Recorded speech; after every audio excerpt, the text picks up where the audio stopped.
to want to know what's out there. Unbelievable. It's been a dream of mankind forever, and Neil brought that dream back home. Houston, the Eagle has landed. This is the most important thing that's ever happened, ever. And it's going to be the most important thing that's ever happened for a very long time. That's one small step for man, one giant leap for mankind.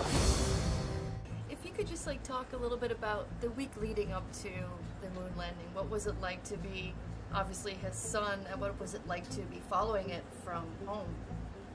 And how old were you guys when in 6? So I was 6 and Rick was 12. We did come here for the launch. So we were here, and then we flew back home for the rest of the mission. Yeah, I mean, just would watch it on on TV whenever the coverage was on, and there was a lot of people at the house, so cousins and relatives and things like that, and so. When the coverage wasn't on, we were just doing normal, normal kid stuff, and we did have a squawk box in the house, so we could listen to, ground-to-air transmissions, and kind of follow along with things, even if there wasn't news coverage at the time. Especially, I think, with this period of history, when you're trying to do justice to something like the moon landing or the missions that led up to it, you're very aware of the responsibility you have to try to get it right.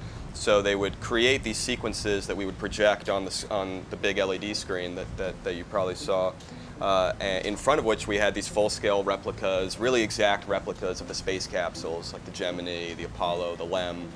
And then our actors, Ryan and his co-actors, were game enough to hop inside and spend many hours, strapped into these very small claustrophobic capsules, being shaken around, and we just tried to do everything as realistically as possible and make you, the audience, feel like you're in there with them. Coordinating what was on the LED screen versus what we were shooting in the scene, it was very technical and took a lot of time, but it's just a testament to Damien, because he wanted to shoot everything in camera. He wanted this to be as real as possible. He wanted, I think, to leave it all on the field and leave no stone unturned and not feel like he cut any corners, and I think we all benefited from that, and the film did as well. And Claire, can you talk about the first time meeting Ryan for this movie? What it was like? We had some food, which was always nice, and talked about the film a bit and talked about life, and he didn't say no, which is really nice of you. He didn't say, "Don't get that woman anywhere near me ever again. I don't want to work with her. She's a bad egg." So I was very, very grateful. I didn't know you auditioned. I thought they said Claire Foy. I said, "Thank you very much," and that was it.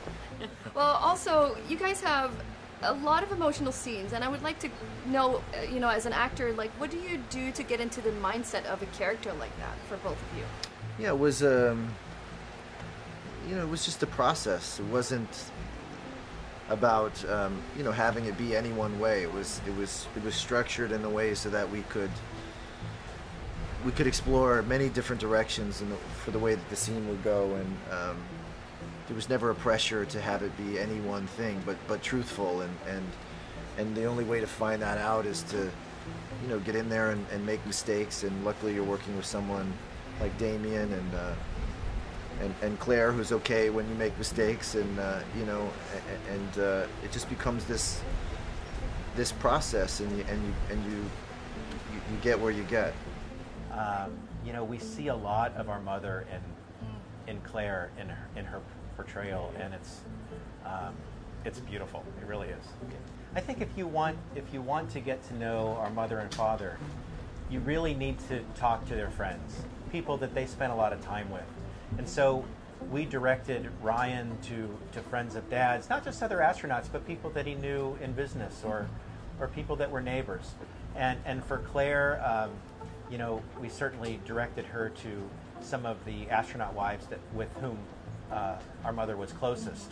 And I think they were able to give sides of our parents that we couldn't even give.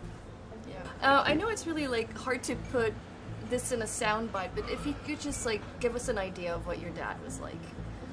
He was just a regular guy, but also, I mean, one thing that distinguishes him is he was so well versed in so many topics. He read a lot as a young man.